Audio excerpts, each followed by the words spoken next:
বিভিন্ন আইনে যেমন অপহরণ, ধর্ষণ, যৌতুক এই ধারাগুলি বেশি ব্যবহার করছে। এই ধারার অপরাধগুলি বেশি সংঘটিত হচ্ছে।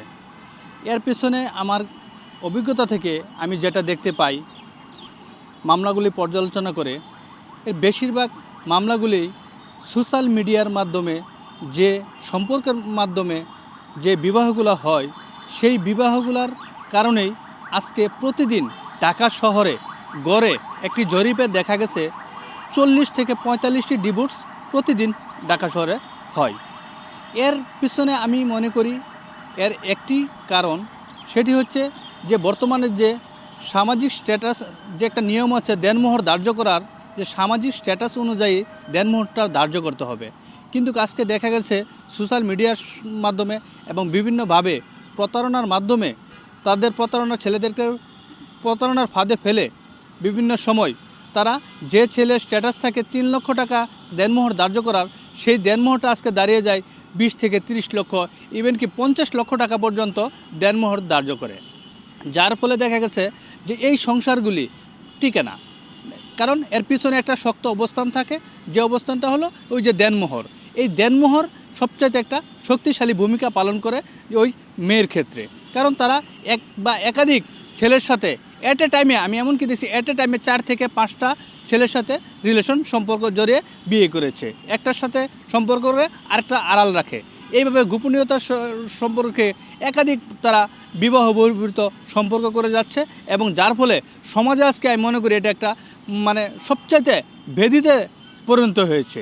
যার কারণে আজকে উচ্চ বংশ থেকে নিম্ন বংশ পর্যন্ত প্রত্যেকটি ক্লাসেই এমন একটি সামাজিকভাবে যে সংসারগুলি সুন্দরভাবে একসময় দেখা গেছে যে তারা আবদ্ধ থাকতো, আর আজকে এই আবদ্ধগুলি কোনো সংসার টিকছে না। এর পিছনে একটাই কারণ হচ্ছে যে আমি মনে করি অসংখ্য কারণের মধ্যে প্রধান যে কারণটি হলো সেটি হলো এই সোশ্যাল মিডিয়ার মাধ্যমে যে সম্পর্কগুলি হয় এইগুলি। এর পিছনের উদ্দেশ্যটাই থাকে এর প্রতারণা, কারণ প্রতারণার মাধ্যমে যে সম্পর্কগুলো হয় সেটা বেশি দূর টিকে না।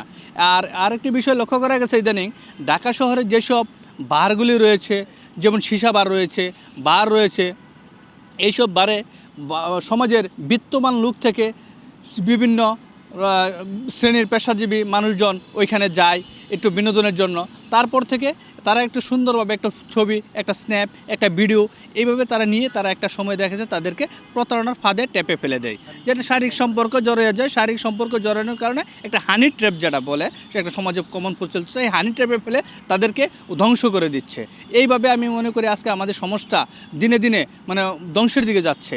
আর এই জন্য আমি মনে করি একজন আইনজীবী হিসেবে, এই সমাজকর্মী হিসেবে আমি মনে করি, এই একজন রাজনীতিবিদ হিসেবে আমি মনে করি যে এইগুলা যে বিষয়গুলি আজকে প্রশাসনকে আরও কঠোরভাবে তাদেরকে বিভিন্ন যেসব বারগুলি রয়েছে, সীসা বারগুলি রয়েছে, এবং যে প্রতিষ্ঠানগুলির মধ্যে বিভিন্ন বাসাবাড়ি, ফ্ল্যাট বাড়িতে অনেক সময় দেখা যাচ্ছে রেট দিয়ে কোর্টে নিয়ে আসতেছে, 500 টাকা 1000 টাকা দিয়ে তাদেরকে মুসলেকায় তাদেরকে ছেড়ে দেওয়া হচ্ছে। এইভাবে এটা না করে আমি মনে করি যে একটা মানব পাচার আইন আছে, এবং তাদেরকে আইনের আওতায় এনে আর কঠিনতর শাস্তির বিধান যদি রাখা হয়, তাহলে মনে হয় এই জিনিসটা সমাজ থেকে কিছুটা হলেও রিমুভ হবে।